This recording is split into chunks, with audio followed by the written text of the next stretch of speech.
A gente sabe que o cinema em Hollywood possui um histórico de racismo contra as pessoas negras, mas o cinema de terror tem algumas particularidades que a gente vai falar nesse vídeo que ajudam a entender como que ele fomentou muitas percepções racistas na sociedade e mudou a visão que os não brancos têm sobre a população negra. Antes da gente iniciar esse papo, eu vou me apresentar. Se você é novo ou nova aqui no canal, eu me chamo Matheus Rabelo, produzo conteúdo sobre cultura pop, músicas, filmes, séries, vida de famosos. Então se você gosta desse tipo de conteúdo, se inscreve aqui no canal para poder não perder nada e ficar antenado no que sair futuramente. Também estou nas redes sociais, @Matheus Rabelo com 2 R's. E vamos iniciar logo esse vídeo? Os filmes de terror faz a gente ter medo, repulsa, a gente fica suando, a gente grita, a gente se assusta. E tudo isso cria esse sentimento um pouco masoquista, às vezes, da gente gostar de passar por esse sofrimento, né? Pra quem gosta de filme de terror. A gente também tem uma grande bagagem de seres, né? De monstros que fazem parte de algumas narrativas, como vampiros, zumbis, demônios, fantasmas, serial killers, e a lista continua. Robin Means Coleman, que é uma grande pesquisadora sobre cinema de terror e negritude, lançou um livro chamado Horror Noir, a representação negra no cinema de terror. Vou até pegar ele aqui pra vocês verem a capa, peraí. É esse livro aqui. Ui, foca. Não tá focando. Aí, focou. Eu super recomendo esse livro, ele é muito bom se você quiser aprofundar nessa temática. Ele tem ilustrações, ele tem bons exemplos, tem uma linguagem fácil, então é muito bom se você realmente quer se aprofundar nesse tópico. Nesse livro ela fala que o cinema de terror não era muito popular até 1930, por mais que a gente encontre produções que possuem elementos do terror, ainda não era exatamente muito discutido sobre esse gênero em específico no mundo do cinema. King Kong, por exemplo, é um filme que ele é colocado como aventura, mas ele ainda assim possui elementos de terror, como esse grande monstro, né, esse gorila. Eu acho que falar um pouco isso atualmente é estranho, porque a gente está acostumado a ver monstros, a gente vê seres, né, por conta da evolução do cinema que a gente vive atualmente, mas naquela época era algo muito grandioso e muito diferente. Então você vê um gorila gigante que ameaça as pessoas, ameaça a sociedade, cria esse senso de bem versus mal, cria esse senso de medo, de apreensão também. Até mesmo a ficção científica pode também ter elementos do terror por conta dessas mutações genéticas, né, que fazem monstros ganharem vida. Então a gente entende que elementos do terror estão presentes em diferentes narrativas, em diferentes produtos, até mesmo na comédia. Só que além desse fator de medo, segundo o Neil Carroll, o cinema de terror também tem um papel ideológico de moldar perspectivas e mudar realmente a percepção que o público tem sobre algum tópico, sobre algum tema que o filme traz. E os filmes não necessariamente eles trazem questões políticas, mas eles trazem também questões ideológicas, seja progressista ou seja conservadora. E nisso entra também a questão da raça. O que nos leva à pergunta, como que o povo negro foi retratado no cinema de terror durante todo esse tempo? Desde o início do cinema, os negros já apareciam nas produções audiovisuais, desde quando o cinema era mudo, para vocês terem uma ideia. Só que sempre naquele papel de violências, naquele papel de servir. Inclusive, num filme chamado Shooting Captures, de 1898, mostra 4 soldados brancos matando 4 pessoas negras. Uma outra produção mostra um negro sendo enforcado, então a violência era realmente muito extrema e era gravada e mostrada para o público. E bem, com a evolução do cinema, alguns estereótipos foram sendo criados, né, umas personas de estereótipos que são basicamente o seguinte. A gente tem o Tom, que é aquele servo fiel, geralmente é um bom cristão, submisso e cordial.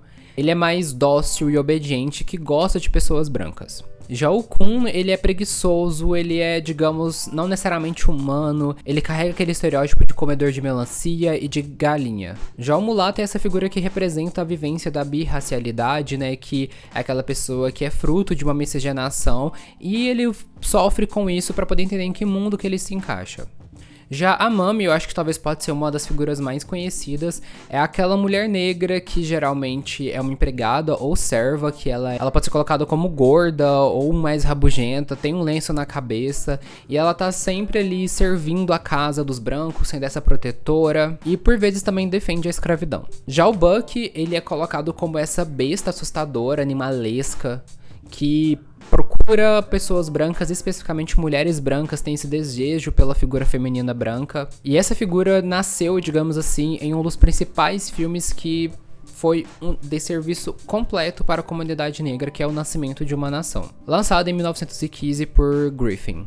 Além disso, né, o cinema norte-americano fomentou também uma imagem mais dócil do negro quando ele estava nos ambientes brancos. Por exemplo, no documentário de George Frederickson, mostra os negros nas fazendas, né, nas plantations, trabalhando ali como escravos e felizes por estarem naquela posição. Isso mostrava que os negros não conseguiriam viver sem os brancos por conta de uma selvageria intrínseca na raça. E quando o negro aparecia longe do branco, ele era colocado nessa esfera da criminalidade, da agressividade, causando repulsa nas pessoas que assistiam. Então, quando a gente pega tudo isso que eu acabei de falar, mais também o fato de que a Robin falou no livro, né, que eu indiquei, que o filme de terror, né, o cinema de terror, ele tem esse poder também de moldar as perspectivas das pessoas sobre o que elas precisam ter medo, sobre o que elas precisam se precaver. Então, pegando esses dois pontos, a gente entende o quão grande foi o impacto negativo que o cinema de terror trouxe para a comunidade negra com o tempo. Porque imagina, o negro ele era colocado como esse monstro que você tem que ter medo, que você não pode conviver, que você tem que saber ali como agir. Ela inclusive cita o exemplo de A Nigger in the Woodpile, que foi lançado em 1904, que por mais que seja uma comédia, mostra atores brancos fazendo blackface e que se colocavam em situações que mostravam a perigosidade da população negra. Então esse filme colocava esse medo em cima da negritude e oferecia como se fosse um manual para as pessoas brancas do que elas devem fazer, do que elas devem sentir em relação à comunidade. E não dá pra falar sobre produções que influenciavam a comunidade norte-americana sem falar justamente de O Nascimento de uma Nação. Esse filme foi um dos que estabeleceu esse padrão narrativo em Hollywood. O enredo fala basicamente de duas famílias que viviam nesse contexto da Guerra Civil, na época da Reconstrução, e mostra uma certa união entre brancos, né, entre os senhores ali dos escravos e os escravos, e eles tinham essa relação, digamos, harmoniosa. Então o filme reforça essa história de que os negros que são servos são fiéis, então quando eles estão fora desse espectro do branco ali, eles se tornam selvagens, que é o que acontece em uma das cenas quando alguns soldados negros que participavam da união ali, invadem a cidade, começam a destruir, a quebrar tudo, e o que se subtende dessa abordagem que o filme coloca é o quê? Que agora que a Guerra Civil acabou, o nosso inimigo é quem? São os negros. E não qualquer negro, né? Era o negro livre que era mais incontido. Porque lembra que quando o negro ele é servo, ele é fiel, ele é legal. Além desse estereótipo, a gente encontra outros que enfatizam como que o negro era colocado como esse ser que ama melancia, que ama galinhas, que busca a mulher branca, que quer se casar com a mulher branca. 6 anos depois que esse filme foi lançado, a NAACP, que é a Associação Nacional de Progresso de Pessoas de Cor, confrontou a produção, né? Chegou na Casa Branca, na época o presidente era Woodrow Wilson, e basicamente eles queriam que alguma coisa fosse feita em relação a esse filme, só que foi muito pelo contrário. O presidente falou que esse filme demonstrava a realidade e inclusive apoiou o projeto, o que elevou a distribuição do audiovisual. A Biblioteca do Congresso homenageou o filme e ele também foi reconhecido pelo Instituto Americano de Cinema. Então assim, a situação estava horrível, não tinha muito a quem recorrer, né, nessa figura de autoridade. E os impactos de O Nascimento de uma Nação também chegou na sociedade real, né, na vida real ali. No filme a gente vê que tem violências diversas, físicas, sexuais e verbais, e esse comportamento no filme incentivou que isso acontecesse ainda mais na vida real. Tanto que esse filme é apontado como um dos motivos, né, que incitou, assim, a criação da Ku Klux Klan. Os cineastas negros da época viram que isso era muito preocupante, que a forma como eles estavam sendo retratados, né, nos filmes era uma coisa que precisava ser, digamos, combatida. Então eles mesmos começaram a produzir filmes em que mostrava negros sendo bons trabalhadores, dispostos a ajudar. Um outro fato também que foi apontado pela pesquisadora Heidi Kanaziro, que fala sobre como que essa dicotomia, né, essa dualidade entre preto e branco também era muito presente, né, onde um representava o corpo, outro representava a mente. E é interessante isso porque até no filme do Jordan Peele, em Corra, a gente vê muito sobre isso, né? A gente vê que o Chris, o personagem principal que é negro, ele é colocado nesse contexto da família branca, onde ele é elogiado apenas pelo seu porte físico, pela sua força, pelo seu potencial ao esporte. Sim, e a família branca se coloca como essa questão mais da razão, da inteligência, por meio de simbologias, como o fato deles falarem que viajavam muito, dos artefatos culturais que eles tinham em casa, e fora também pelo fato de que o filme falava basicamente de pessoas brancas querendo colocar os cérebros no corpo de pessoas negras, né? Então, basicamente falando que o que presta no corpo de Chris, né, das pessoas negras, era justamente o físico, enquanto a razão eles que traziam, o conhecimento.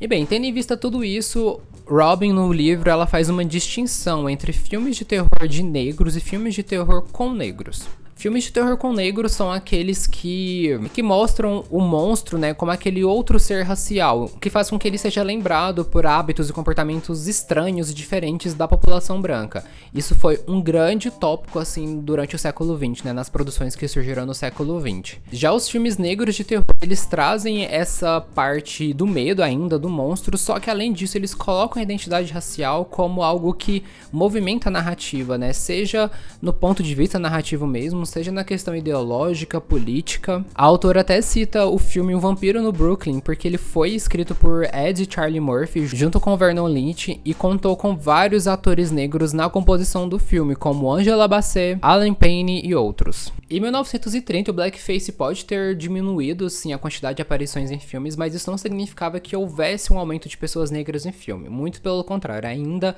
não existia pessoas negras participando de filmes, apenas em papéis de servos, e as histórias já não eram mais sobre escravidão necessariamente, não era sobre as fazendas, né, as plantations. Agora, o que ganhava destaque como ameaça à civilização branca era justamente a selva caribenha. Além disso, elementos como a magia do voodoo foram colocadas e associadas aos negros como algo negativo. E uma outra questão que apareceu muito também foi justamente a figura do gorila, né? E o seu anseio pela mulher branca, onde havia um romance ali sendo centralizado nessa narrativa. E bem, quando eu falo em gorila, você pode pensar em King Kong, mas antes dele surgiu um outro filme chamado Ingag, que foi lançado em 1930. A história é basicamente os cientistas brancos que vão numa selva do Congo para poder investigar uma comunidade que reverenciava os gorilas, né? Os Ingags, que eles chamavam ali. Nessa comunidade, as mulheres virgens eram dadas para esse gorila, e então esses cientistas salvam, né, essa mulher, e aí esse momento faz com que o público acredite que ela também foi salva de um certo erotismo com a besta, né? Ou seja, de ter relações sexuais com aquela criatura. E até no final aparece uma mulher segurando um bebê que tá cheio de pelos e características também de macaco, né, de gorila. E esse filme ele foi vendido como um documentário na época, né? Mas felizmente depois ele foi descoberto ser realmente uma fraude, como documentário. Mas o filme ele ainda trouxe esse impacto negativo. Por quê? Coleman fala no livro que a figura do gorila era uma codificação do homem negro que colocava ele como agressivo, como um ser bestial. Já as mulheres negras eram feias e disponíveis o tempo todo, sempre ali dispostas a ter relações com o que quer que quisesse ter relações com ela. E até mesmo a teoria de Darwin foi colocada em questão porque em algumas divulgações do filme havia essa associação dos negros com as bestas, né, com os gorilas. 3 anos depois surgiu o primeiro King Kong. E aqui a gente vê o gorila, né, atrás da mulher branca, e é interessante falar também que nesse filme teve essa codificação do homem negro como esse gorila. E o que é a codificação? São elementos velados que associam, né, uma pessoa negra à figura do macaco, né? Nesse caso seria um homem negro associado à figura do macaco. Por quê? Primeiro a gente vê em King Kong o contexto ali de uma selva caribenha, ou seja, da onde os negros vinham, né, no caso.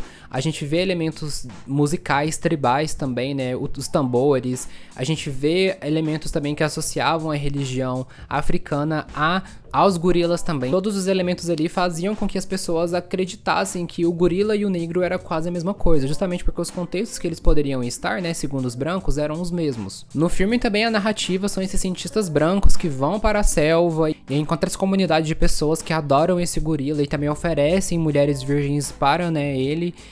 E só que quando essa comunidade vê a mulher branca, por exemplo, eles chegam a oferecer 6 mulheres negras em troca da branca. Mas os cientistas recusam, né, essa troca. Só que como cientistas brancos, eles recusam, né, fazer a troca da mulher branca pelas negras, então a comunidade rouba essa mulher branca e oferece ao King Kong. Só que em vez de devorar, né, essa mulher, o que ele faz? Ele se apaixona por ela. E aí a gente também tem uma cena simbólica do filme, que é quando eles resgatam, né, essa mulher branca e levam King Kong aos Estados Unidos e colocam ele num palco em Nova York acorrentado. Visualmente, né, a gente sabe o que isso lembra, que é justamente os negros que eram acorrentados e colocados em palanques para poderem serem leiloados ou avaliados ou comprados, né? Então, querendo ou não, essa visão, né, é bem similar também ao que os negros passaram na escravidão. E bem, King Kong escapa, né, desse cenário, busca a mulher branca, mas acaba morrendo no processo. Outros filmes depois de King Kong também exploraram essa relação do macaco, né, querer a mulher branca. E esse foi um tópico tão, assim, digamos, relevante, que até na vida real aconteceu uma coisa similar. As pessoas estavam tão acostumadas a essa primitividade do homem negro e essa pureza da mulher branca, que depois surgiu uma capa em onde tinha o LeBron James e a Gisele Bündchen, onde o LeBron James estava com a boca aberta, né, de uma maneira mais agressiva, enquanto Gisele Bündchen estava belíssima do lado dele, toda suave, em uma capa da revista Vogue em 2008. Um outro tema durante esse período foi os efeitos do Haiti na mulher branca, né? Mais especificamente como que a magia do voodoo impactava negativamente as mulheres, mostrando que quando os brancos, né, adotavam práticas e hábitos da comunidade negra, isso poderia significar o fim deles. Isso foi o que aconteceu no filme Lua Negra, que foi lançado em 1934, que mostra a personagem Juanita, que começa a ter práticas ali de voodoo. Isso faz com que ela seja morta depois do final pelo próprio marido por conta de tendências homicidas que ela estava tendo. Na década de 90, a NAACP novamente se posicionou, né, contra os tipos de papéis que as pessoas negras estavam tendo no cinema, que era apenas de serviçais ou então subpapéis mesmo. E aí um representante da Columbia Pictures falou que a culpa era dos próprios negros por aceitarem esses tipos de papéis. Um outro ponto também que Robin fala que era difícil na época era definir o que era a estética negra a fim de depois melhorá-la. Ou seja, não havia um ponto de referência para que a partir desse ponto fizesse ações conscientizadoras, né? Havia normas de boas práticas em Hollywood, mas no contexto negro ainda era muito difícil entender como que esse processo poderia ser melhor, né, para a comunidade negra no cinema. Porém, o Dr. Lawrence Dunbar propôs algumas ações que foram adotadas parcialmente por Hollywood, que eram basicamente não ter as palavras crioulo, fumaça e outros termos que eram prejudiciais, né, que eram pejorativos. Já na década de 50 e 60, os negros ainda não apareciam muito, né, nos filmes, e começou também a ter mais narrativas envolvendo ficção científica e extraterrestres. No livro, Robin cita O Monstro da Lagoa Negra, de 1954. O filme dessa vez se passa na Amazônia, aqui no Brasil, e mostra novamente cientistas brancos indo explorar, né, a selva em busca de um monstro que não era nem terrestre e nem marinho, que era conhecido como o Homem-Guerra. Só que a forma que esse Homem-Guerra é colocado no filme, novamente traz elementos que podem associá-lo à comunidade negra. Robin fala que o monstro tinha lábios grandes, pele pigmentada, ou seja, uma pele mais escura. Ela fala que ele é vazio mentalmente, que possui movimentos mais engessados, mas na hora de pegar a mulher branca, que novamente tem uma mulher branca no meio, ele é rápido. Fora também que só de alocar um ser como esse em uma selva, né, brasileira, na Amazônia, mostra esse contraste também de como que a civilização branca conseguiu evoluir enquanto as outras se manteve, digamos, estagnado na evolução, né? Então cria essa relação também de brancos dos Estados Unidos como essa figura evoluída e capaz e inteligente, enquanto o Brasil, né, a Amazônia é colocado como esse lugar primitivo e de subdesenvolvimento. E então a gente começa a ter algumas mudanças mais significativas. O filme A Morte dos Mortos-Vivos, de 1968, conta a história de Ben, que quando tem um ataque zumbi, ele se coloca ali numa casa, deixa ela mais segura, né, colocando umas proteções, mata alguns zumbis com uma espingarda. Só que aí ele descobre que tem uma família morando no porão da casa, e então eles se unem para poder sobreviverem juntos. Vale lembrar que o Ben é a única pessoa negra nesse núcleo do filme. E um destaque que tem, né, positivamente pro filme é porque quando tem um embate entre Ben e Harry, que é o pai da família, as pessoas ficam do lado do Ben, que é o negro, e no filme também não há menções de que os monstros surgiram por causa dos negros e nem associações, digamos, físicas dos zumbis em relação aos negros. E durante o filme, né, ele se mantém ali sobrevivendo, tem algumas mortes e tal, só que quando o Ben ouve vozes humanas do lado de fora, ele decide sair. Nisso que ele sai, um policial branco atira na cabeça dele por achar que ele era um dos zumbis. Depois que ele morre, o corpo de Ben ainda ele sofre várias violações. Ele é empalado, depois ele é queimado. Ou seja, o herói morre e nada do que ele fez é de alguma forma celebrado, né, para ajudar aquelas pessoas a sobreviverem também. A Heidi Canazero, que a gente falou um pouco mais cedo, também fala que nesse filme Os zumbis, eles não possuem traços negros, muito pelo contrário, eles são brancos, pálidos. Então aqui a branquitude, essa palidez é colocada como sinônimo de morte, de algo mais negativo, enquanto a vitalidade de Ben, né, a negritude, é realçada. E aqui os monstros não são apenas os zumbis, mas também os, digamos, caipiras, né, raivosos que estavam ali naquele contexto também, quando eles pegam o corpo de Ben e empala e joga na fogueira. Então há essa mistura do que é monstro, né? A gente tem ali um monstro fictício e monstros também que poderiam ser, digamos, da vida real. E o interessante é que os produtores do filme não levaram muito em consideração a questão da raça do ator, né, para poder fazer parte do filme. Eles buscavam apenas alguém que pudesse transmitir o que o personagem transmitia. Então eles só foram entender o impacto que o personagem, né, que o ator negro trouxe pro filme depois de algum tempo. Mas, né, que bom que finalmente surgiu uma coisa positiva e assim o mercado de filmes voltado para pessoas negras começou a se desenvolver e a se tornar mais consistente e mais forte. Em 1970, né, mais produções surgiram e agora eram reformulações de filmes passados, né? A gente tem ali a versão negra de Drácula, que se chamava Blácula, tem Blackenstein, que é a versão negra de Frankenstein. A figura da mulher negra também foi melhorada, porque, como a gente viu, as mulheres negras eram colocadas só como seres sexuais e disponíveis, né, pra poder ter relações. Mas já nessa década a gente vê que ainda tem mulheres negras sensuais, mas utiliza dessa sedução como uma arma.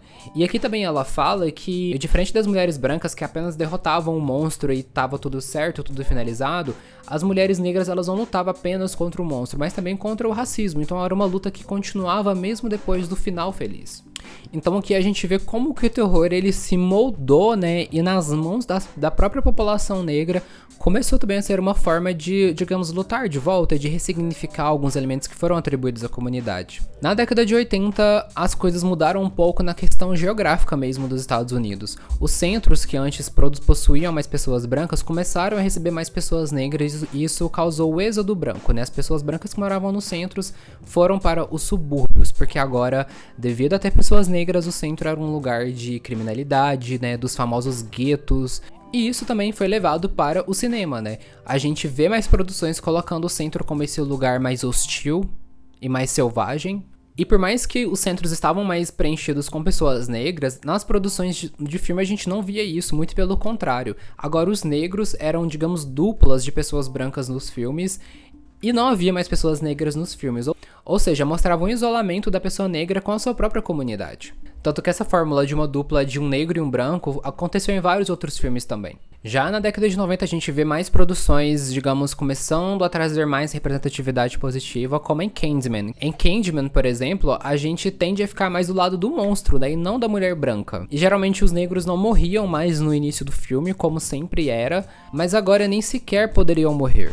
E atualmente a gente vê várias produções, né, que trazem uma questão ali de terror com pessoas negras de uma forma mais positiva. A gente tem, por exemplo, Lovecraft Country de 2020, que foi produzido pelo Jordan Peele, que atualmente é um dos principais nomes, assim, que tá ressignificando, né, o papel do negro nos cinemas de terror. A gente vai falar um pouquinho mais depois. Mas que ele foi uma dessas potências que começou a trazer mais filmes de horror que associavam também ao social. E que cria essa dualidade, né, o que dá mais medo? O monstro ou a sociedade, né, que causa essa segregação de negros e brancos e todos os preconceitos decorrentes disso. A gente também tem a série Them, né, que foi feita pelo The Little Marvin, que foi lançada em 2022. Them é uma série muito polêmica. Quando ela surgiu, eu vi várias pessoas falando sobre, enfim, a representatividade, mas eu acho que isso é um tópico para um outro vídeo.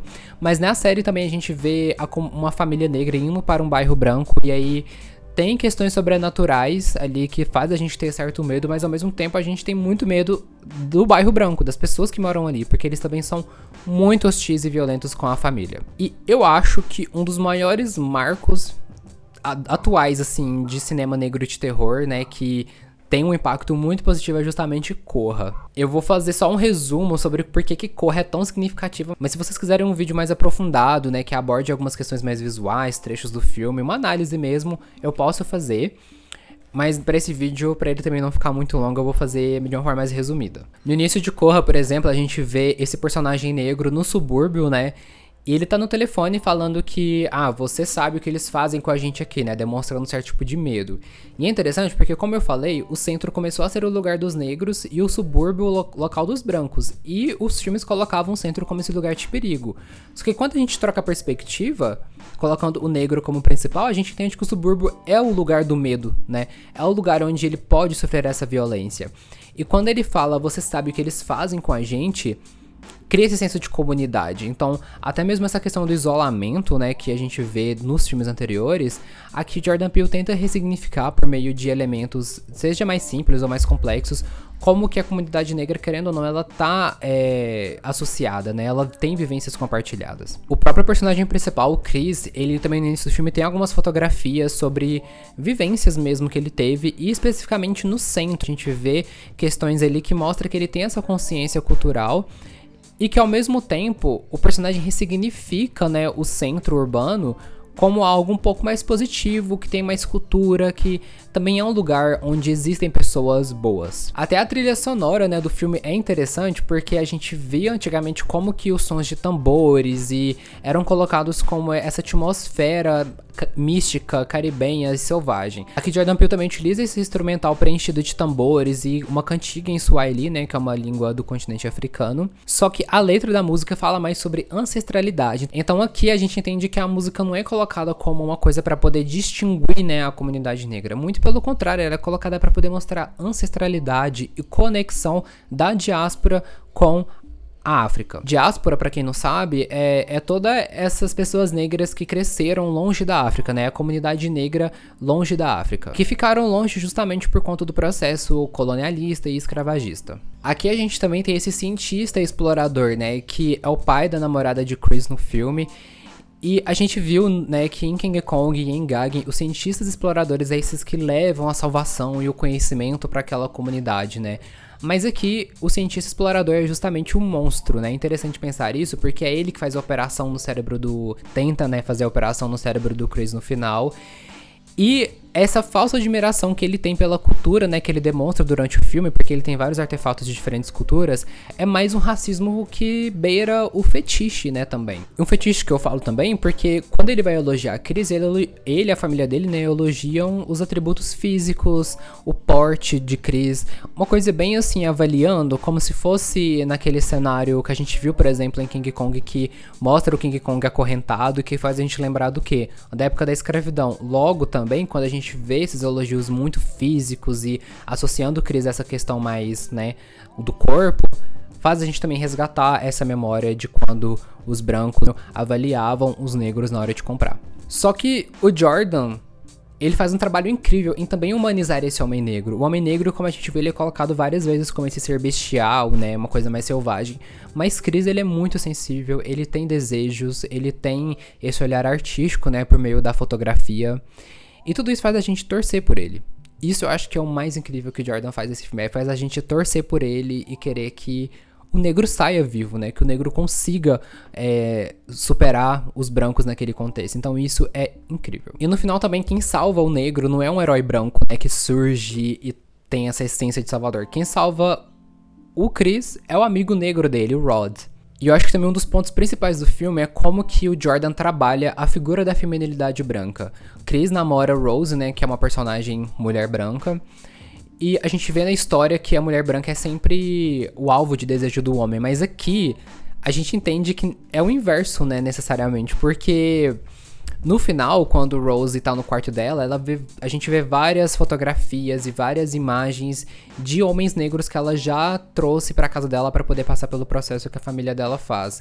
Só que não é só um olhar que ela tem, digamos, factício assim, sabe? Tipo, esse é um trabalho que eu tenho que fazer. A gente entende que tem um fetiche ali muito estranho, porque ela tem um olhar de desejo, né? Ela tem essa questão ali da atração. E a gente viu, né, durante esse vídeo que geralmente eram os homens negros, a cultura negra que levava a ruína para a mulher branca, mas aqui a gente vê que a mulher branca é a ruína do homem negro, porque ela que quer fazer mal a ele, ela que quer destruir ele e acabar com o que ele é. Esse isolamento também, né, do negro perante aos seus, né, perdendo a sua comunidade, também é tratado no filme e mostra o quão prejudicial é, diferentemente dos outros filmes.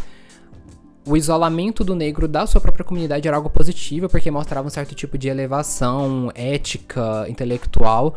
Mas aqui, o isolamento de Chris, né, porque ele só tem pessoas brancas ao redor dele e as únicas pessoas negras estão lobotomizadas, né, mostra que ficar isolado dos seus, né, da sua comunidade negra, é algo muito prejudicial pra você mesmo. Então Corra é um filme simplesmente fantástico quando a gente pensa, porque Peele, ele mostra que tem esse conhecimento da bagagem, né, do cinema de terror norte-americano em relação à negritude e tenta trabalhar isso nas suas próprias narrativas, né? Para além de Corra, a gente vê muito isso em Us, em Nope, e eu acredito que a gente vai ver muito mais isso, né? Porque há muita potência no que ele está fazendo. E todo esse conteúdo ele foi feito baseado no meu TCC da faculdade. Eu, pra quem não sabe, eu sou formado em jornalismo e o meu trabalho de conclusão de curso foi justamente o cinema de terror e a negritude. Então se você quiser saber mais aprofundadamente sobre essa temática, eu vou deixar o link do meu TCC caso vocês queiram ler. E se você gostou desse vídeo, eu peço que você comente aqui embaixo também o que você achou, as impressões, as suas contribuições. Não esqueça também de curtir o vídeo para poder ajudar ele a alcançar ainda mais pessoas e de se inscrever aqui no canal para poder ajudar ele a crescer cada vez mais. Agradeço muito por você ter assistido até aqui e te vejo no próximo vídeo. Tchau, tchau.